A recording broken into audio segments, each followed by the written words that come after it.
नमस्कार दोस्तों, आपका स्वागत है। हॉरर की दुनिया में यहाँ हम आपके लिए लाते हैं उन कहानियों को जो आपके रोंगटे खड़े कर देंगी और दिल की धड़कनों को तेज कर देंगी। ऐसी रहस्यमयी कहानियां जहां आपको हर पल डर और खौफ का एहसास होगा। आज की हमारी कहानी है बंगाल के रेलवे स्टेशन की खौफनाक आप बीती। मेरी आपसे इतनी गुजारिश है कि आप अगर इस कहानी को पूरा सुनेंगे तो आपको सच में बहुत ज्यादा मजा आने वाला है। साथ ही अगर आप पहली बार हमारे इस चैनल पर आए हैं तो चैनल को अभी सब्सक्राइब कर लीजिए।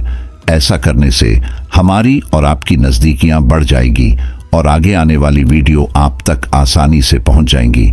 तो ज्यादा समय न लेते हुए जल्दी से अपनी कहानी को शुरू करते हैं।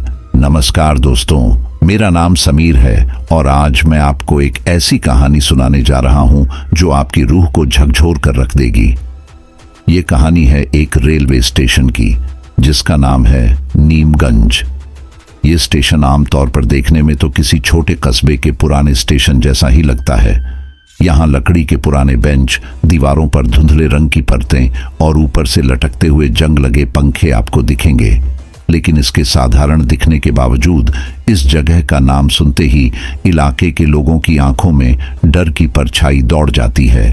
कहते हैं कि यहाँ कुछ ऐसा है जिसे न समझा जा सकता है और न ही अनदेखा किया जा सकता है।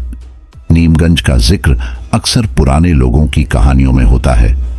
कुछ कहते हैं कि यहाँ रात के वक्त अजीबोगरीब आवाजें सुनाई देती हैं, जैसे कोई चीख रहा हो या जैसे कोई मदद के लिए पुकार रहा हो। दूसरों का कहना है कि उन्होंने स्टेशन के प्लेटफॉर्म पर बिना सिर के परछाइयां चलते देखी हैं। सबसे ज्यादा डरावनी बात यह है कि कई बार यहां से गुजरने वाले लोग गायब हो गए और उनका कोई सुराग नहीं मिला। इन्हीं बातों के कारण ये जगह भुतहा और रहस्यमयी मानी जाती है। मैंने पहली बार नीमगंज का नाम अपने एक दोस्त अजय से सुना था। अजय उन लोगों में से था जो हर बात को मजाक में लेते हैं। उसने एक दिन मुझे बताया कि नीमगंज स्टेशन के पास एक पुरानी हवेली है जहां रात को भूतों का मेला लगता है।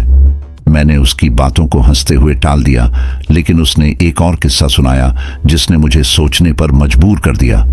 अजय ने बताया कि एक बार उसका चचेरा भाई ट्रेन छूट जाने के कारण मजबूरी में नीमगंज स्टेशन पर रात बिताने को मजबूर हुआ। जब वह अगली सुबह घर लौटा तो उसकी हालत ऐसी थी जैसे उसने कोई भयानक सपना देखा हो। वह न कुछ बोल पा रहा था, न ठीक से चल पा रहा था। उसकी आंखों में अजीब सा खालीपन था। डॉक्टरों ने कहा कि यह मानसिक आघात हो सकता है, लेकिन उसने जो कुछ भी झेला उसका कारण किसी को समझ नहीं आया। यह किस्सा सुनकर मेरे मन में नीमगंज को लेकर जिज्ञासा बढ़ गई।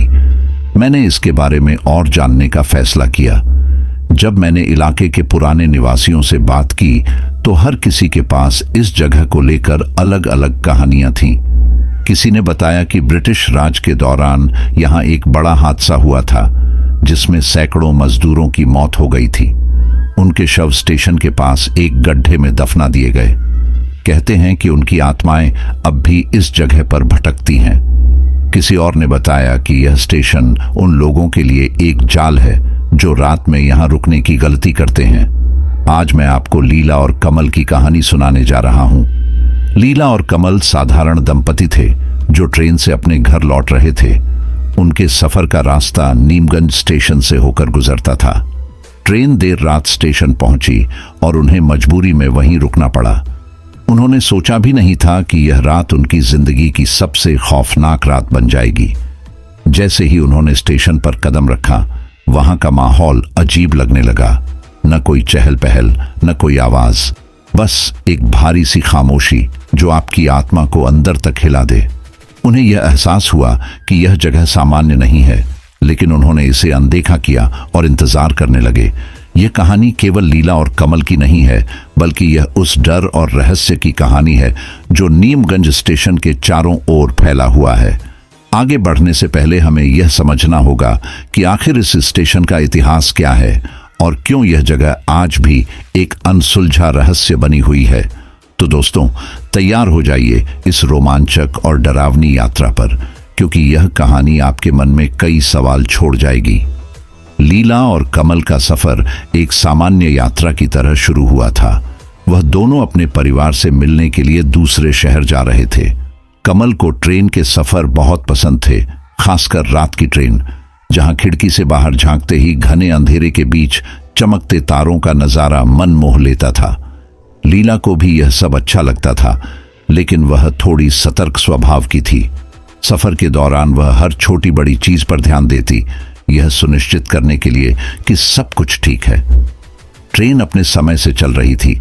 दोनों ने अपने बैग संभालकर सीट पर रखा और यात्रा का आनंद लेने लगे। कुछ देर बाद उन्होंने आपस में बातें करनी शुरू कर दी। विषय कभी हल्के फुल्के मजाक पर जाता तो कभी गंभीर मुद्दों पर। समय जल्दी बीत रहा था।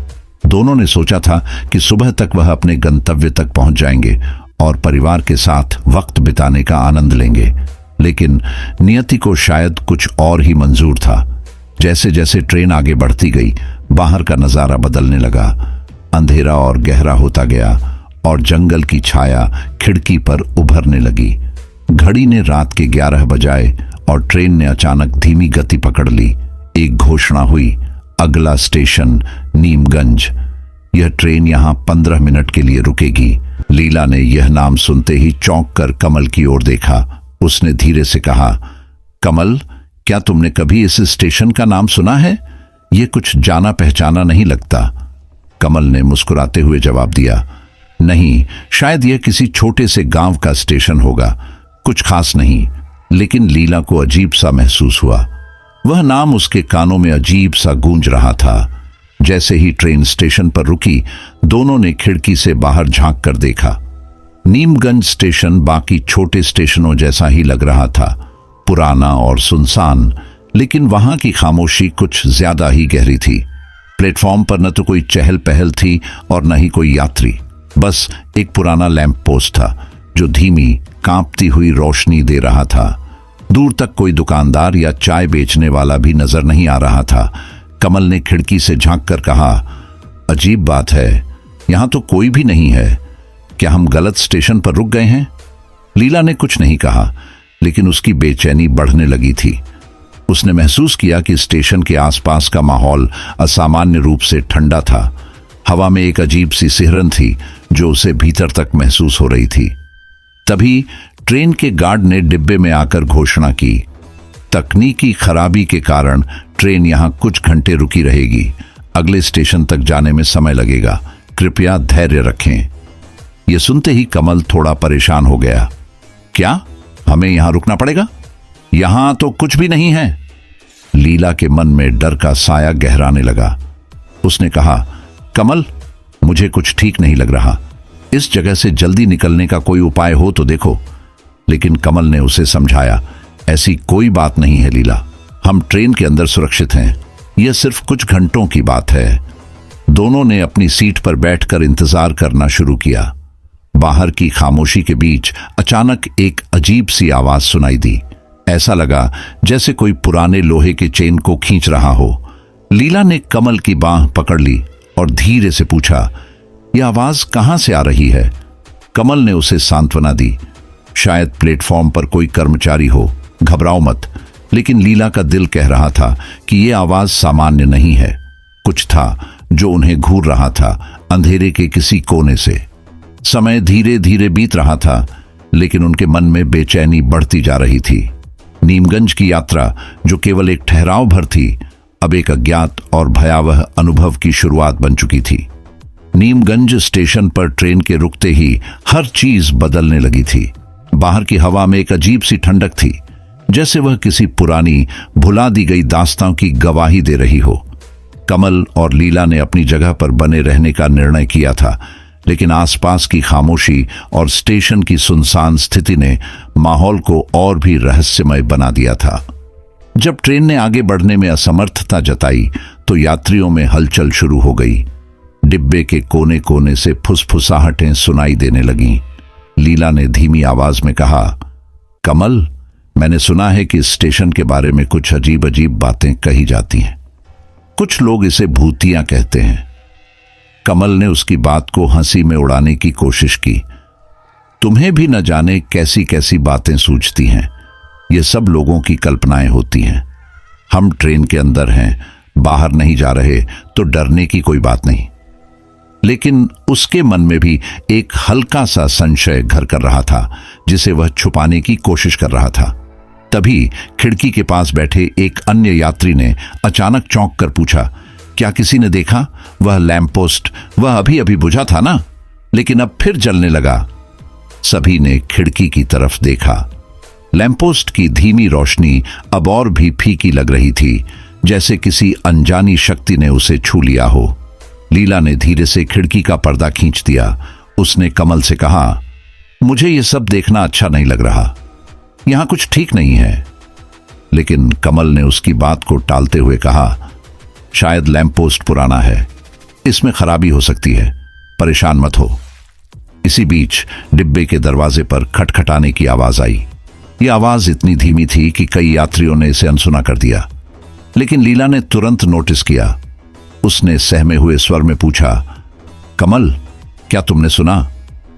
कमल ने अपना सिर हिलाकर जवाब दिया, कोई ट्रेन का कर्मचारी होगा, तुम क्यों इतना सोच रही हो? खटखटाने की आवाज धीरे धीरे तेज होती गई। इस बार यात्रियों ने भी इसे सुन लिया। एक बुजुर्ग यात्री जो सबसे आगे की सीट पर बैठे थे, खड़े होकर दरवाजे की ओर बढ़े। उन्होंने दरवाजा खोलने की कोशिश की, लेकिन दरवाजा बंद था। उन्होंने गुस्से में कहा, कौन है बाहर? ये मजाक बंद करो।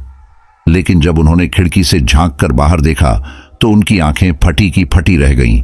उन्होंने कांपती आवाज में कहा, बाहर बाहर कोई नहीं है। लेकिन यह खटखटाने की आवाज, ये आ कहां से रही है? उनके इस जवाब से डिब्बे में खामोशी छा गई। अब तक जिन यात्रियों ने इसे सामान्य माना था, उनके चेहरों पर भी डर की परछाई दिखने लगी थी। लीला ने कमल का हाथ कसकर पकड़ लिया और कहा, यह कोई साधारण स्टेशन नहीं है, यहां कुछ गड़बड़ है, हमें यहां से निकलना होगा। कमल ने उसकी बात को नजरअंदाज करने की कोशिश की, लेकिन उसकी आंखों में भी डर झलकने लगा था। उसने कहा, देखो लीला, ट्रेन के अलावा और कोई रास्ता नहीं है, हम यहां फंस गए हैं, लेकिन कुछ देर इंतजार करने में ही समझदारी है। तभी ट्रेन के भीतर एक और अजीब घटना घटी। डिब्बे की लाइटें अचानक टिमटिमाने लगीं। यात्रियों ने घबराकर एक दूसरे की ओर देखा। लाइट्स के बुझने और जलने के बीच लीला ने देखा कि खिड़की के बाहर कुछ परछाइयां तेजी से गुजर रही थीं। उसने कांपती हुई आवाज में कहा, कमल, मैंने कुछ देखा, खिड़की के बाहर कोई परछाई।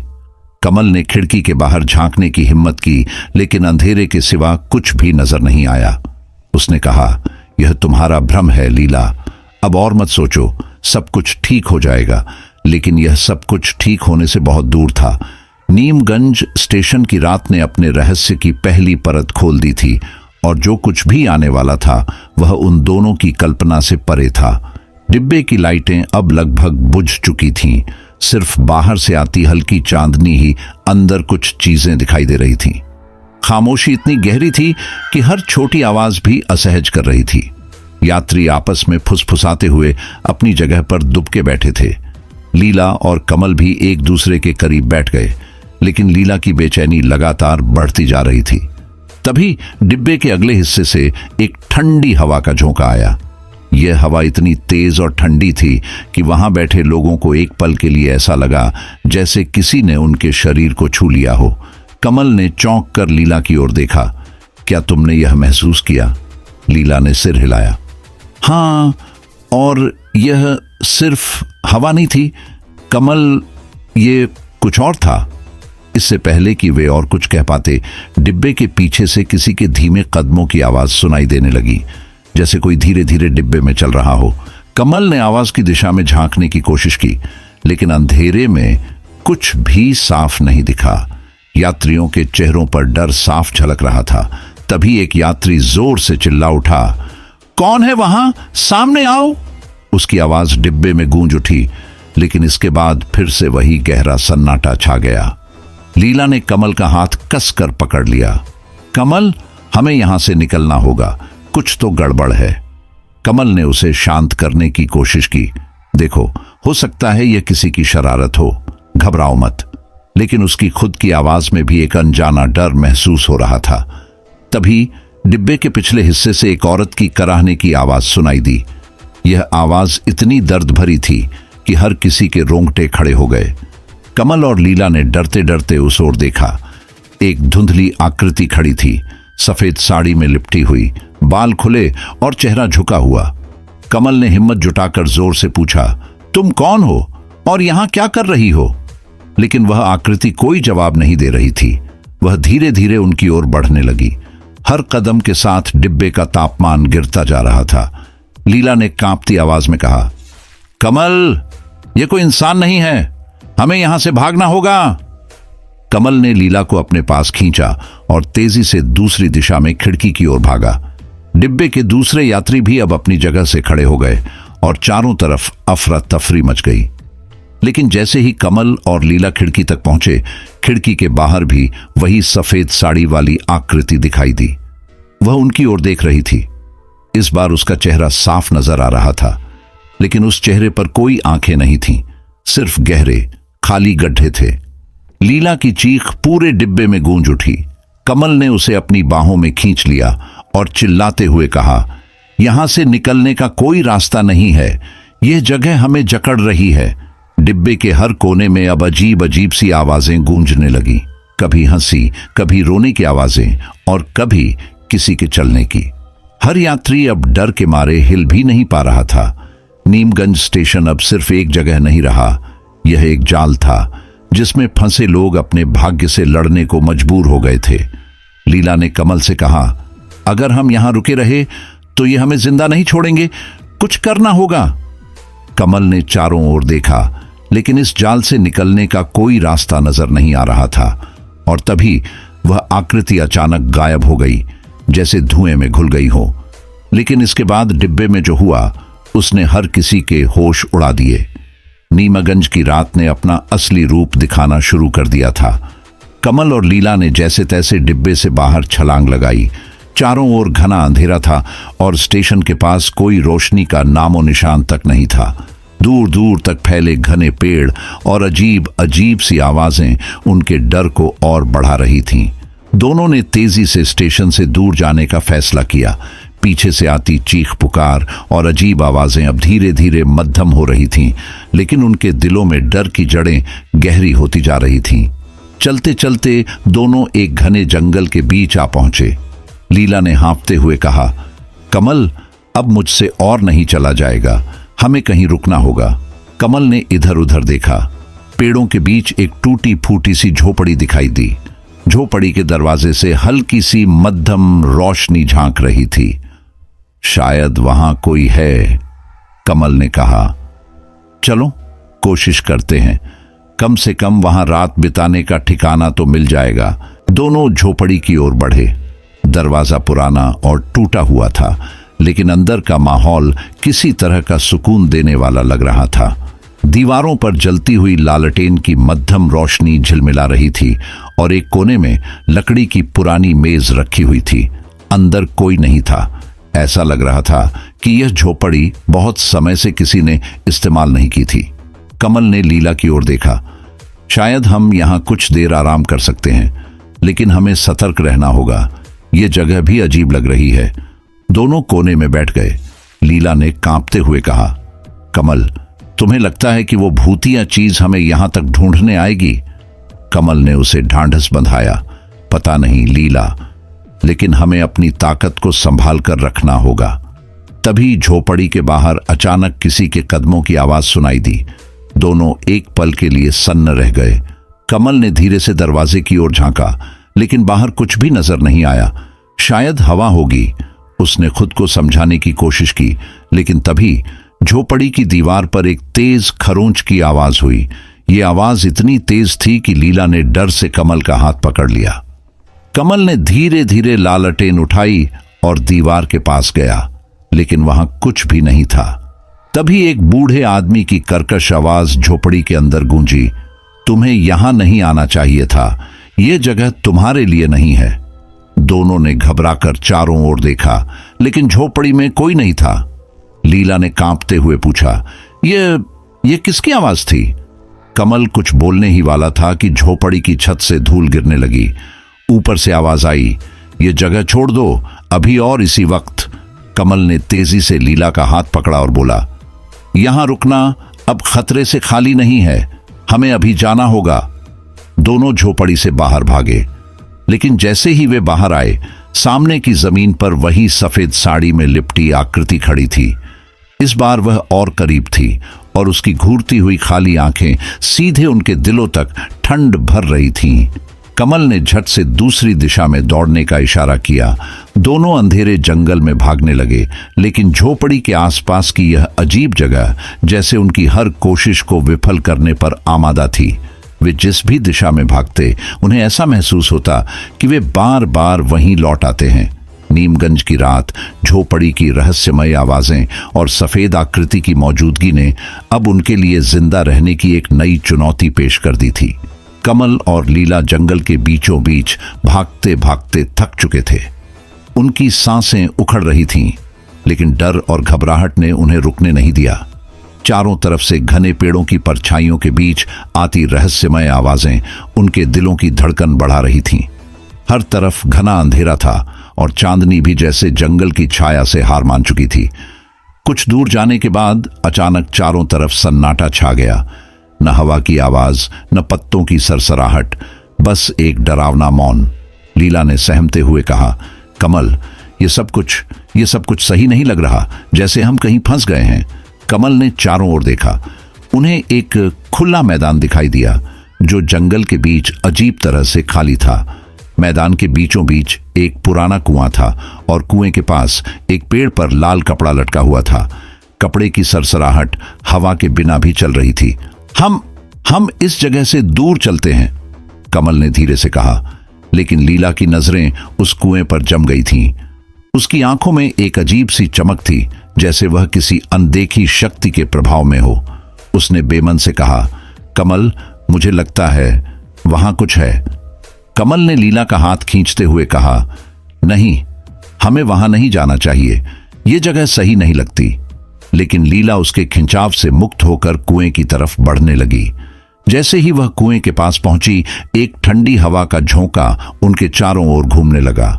कुएं के अंदर से धीमे धीमे फुसफुसाने की आवाजें आ रही थीं। लीला ने कुएं में झांकने की कोशिश की, लेकिन कमल ने उसे पीछे खींच लिया। तुम्हें सुनाई दिया? लीला ने कांपती आवाज में पूछा। क्या? कमल ने घबराकर जवाब दिया, कोई मुझे बुला रहा था, उसने मेरा नाम लिया, लीला ने कहा। उसकी आवाज में डर और उत्सुकता का अजीब मेल था। कमल ने खड़े स्वर में कहा, यह सब तुम्हारा भ्रम है, हमें यहां से तुरंत निकलना होगा। तभी कुएं से पानी के गिरने की तेज आवाज आई, जैसे किसी ने उसमें कुछ गिरा दिया हो। दोनों ने डर से पीछे हटने की कोशिश की, लेकिन तभी कुएं के अंदर से एक जोरदार चीख सुनाई दी। अचानक मैदान का दृश्य बदलने लगा। कुएं के पास की जमीन लाल रंग से चमकने लगी और चारों तरफ से भूतियां आकृतियां उभरने लगीं। वे आकृतियां हवा में लहराती थीं, उनके चेहरे विकृत थे और उनकी आंखों से खालीपन झलक रहा था। कमल और लीला मैदान के एक कोने की ओर भागे, लेकिन हर दिशा में वही डरावनी आकृतियां उनका पीछा करने लगीं। उन आकृतियों की गूंजती हुई आवाजों ने पूरा माहौल और भयावह बना दिया। यह जगह छोड़ो, यहां तुम नहीं बच सकते, एक आवाज उनके कानों में गूंजती रही। लीला ने डर से कांपते हुए कहा, कमल, ये सब असलियत है या कोई बुरा सपना? कमल ने लीला का हाथ कसकर पकड़ते हुए कहा, मुझे नहीं पता, लेकिन हमें यहां से बाहर निकलने का रास्ता खोजना होगा, नहीं तो हम। उसकी बात अधूरी रह गई, क्योंकि तभी जमीन उनके नीचे हिलने लगी। मैदान अब एक दलदल में बदल रहा था और वे दोनों धीरे धीरे उसमें धंसने लगे। चारों तरफ फैला रहस्य और डर नीमगंज की इस रात को और भी खौफनाक बना रहा था। कमल और लीला किसी तरह दलदल से बाहर निकलने में कामयाब हो गए। पूरी तरह गीले और थके हुए उन्होंने हिम्मत जुटाकर मैदान से दूर जंगल की ओर भागना शुरू किया। हर कदम के साथ उनकी सांसें भारी हो रही थीं, लेकिन उनके भीतर जिंदा रहने की तीव्र लालसा उन्हें आगे बढ़ा रही थी। जंगल के बीचों बीच अचानक उन्हें एक पुरानी और खंडित मंदिर की झलक दिखाई दी। मंदिर की दीवारों पर अनगिनत दरारें थीं और उसमें से मटमैली रोशनी झांक रही थी। दोनों को लगा कि शायद वहां उन्हें थोड़ी राहत मिल सके। बिना समय गंवाए वे मंदिर की ओर बढ़े। मंदिर के अंदर घुसते ही दोनों ठिठक गए। चारों ओर धूप, तेल के दिए और चटक लाल रंग के सिंदूर से सजी एक अजीब सी सजावट थी। वहां की हवा में एक भारीपन था और साथ ही एक विचित्र सी सुगंध भी। मंदिर के बीचों बीच एक बड़ा सा तांत्रिक मंडल बना हुआ था, जिसमें जले हुए नारियल और बिखरे हुए फूल पड़े थे। कमल ने फुसफुसाते हुए कहा, यह जगह और भी अजीब है लीला, हमें यहां से भी निकलना चाहिए। लेकिन लीला की नजर एक बड़े से पत्थर पर पड़ी जो मंदिर के कोने में पड़ा था। उस पत्थर पर किसी औरत की आकृति उकेरी गई थी, जिसके चेहरे पर पीड़ा और गुस्से का मेल था। उसके नीचे लिखा था, नीमगंज के श्राप का प्रारंभ। यहां क्या लिखा है? लीला ने कांपते हुए पूछा। कमल ने ध्यान से पढ़ा और धीरे धीरे शब्द बोले, यह एक श्राप है। कहते हैं कि नीमगंज में एक जमाने में एक महिला की हत्या की गई थी। वह एक सीधी साधी ग्रामीण थी, लेकिन कुछ लालची लोगों ने उसे जलाकर मार डाला। उसकी आत्मा तब से इस जगह को अपनी कैद बनाए हुए है। लीला ने घबराकर पूछा, लेकिन यह हमसे क्या चाहती है? यह हमें क्यों परेशान कर रही है? कमल ने सिर झुकाकर कहा, शायद यह आत्मा अपने साथ हुए अन्याय का बदला लेना चाहती है। The ground shook। अचानक मंदिर के अंदर एक जोरदार आवाज गूंजने लगी। हवा में गूंजता हुआ एक भारी स्वर दोनों के कानों में पड़ा। तुमने इस जगह का रुख क्यों किया? यह भूमि श्रापित है, अब कोई वापस नहीं लौट सकता। कमल और लीला चौंक गए। वह आवाज किसी इंसान की नहीं लग रही थी। उन्होंने चारों ओर देखा, लेकिन वहां कोई नहीं था। फिर उस तांत्रिक मंडल के बीच अचानक एक धुंधली आकृति बनने लगी। वह एक महिला की छवि थी, जिसका चेहरा विकृत और आंखें गुस्से से लाल थीं। उसने चीखते हुए कहा, तुमने मेरे दर्द को छुआ है, अब तुम मेरे रहस्य को जान चुके हो। कोई भी जो इस जगह का सच जानता है, वह यहां से जिंदा नहीं जा सकता। कमल ने हिम्मत जुटाकर कहा, तुम कौन हो और हमसे क्या चाहती हो? उस महिला की आकृति ने गुस्से में कहा, मैं वह हूं जिसे इस दुनिया ने धोखा दिया। मैं नीमगंज की आत्मा हूं। मैंने अपनी पूरी जिंदगी भरोसे और सच्चाई पर जी थी, लेकिन इस जगह के लोगों ने मेरी बलि चढ़ा दी।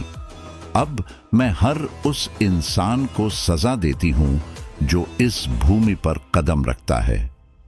लीला ने साहस कर पूछा, लेकिन हम तुम्हें कैसे मदद कर सकते हैं?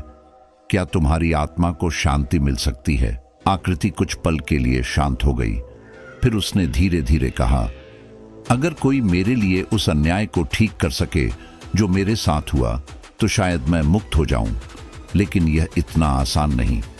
मेरे श्राप को तोड़ने के लिए तुम्हें वह करना होगा जो अब तक कोई नहीं कर पाया। कमल ने तुरंत पूछा, क्या करना होगा? लेकिन वह जवाब देने के बजाय अचानक गायब हो गई। मंदिर में एक बार फिर भयानक सन्नाटा छा गया, लेकिन अब उनकी यात्रा एक नए सवाल के साथ शुरू हो चुकी थी। क्या वे नीमगंज की आत्मा को मुक्त कर पाएंगे या इस श्राप का हिस्सा बन जाएंगे?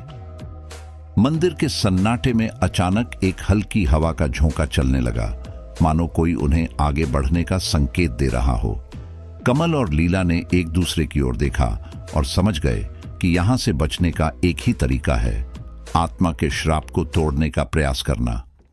मंदिर के भीतर की दीवारों पर प्राचीन चित्र उकेरे हुए थे।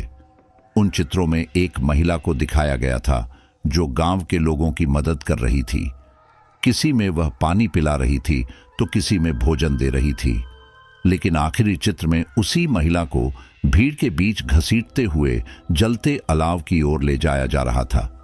लीला ने चित्रों को देखकर कहा, यह वही महिला है जिसकी आत्मा हमें सताने की कोशिश कर रही है।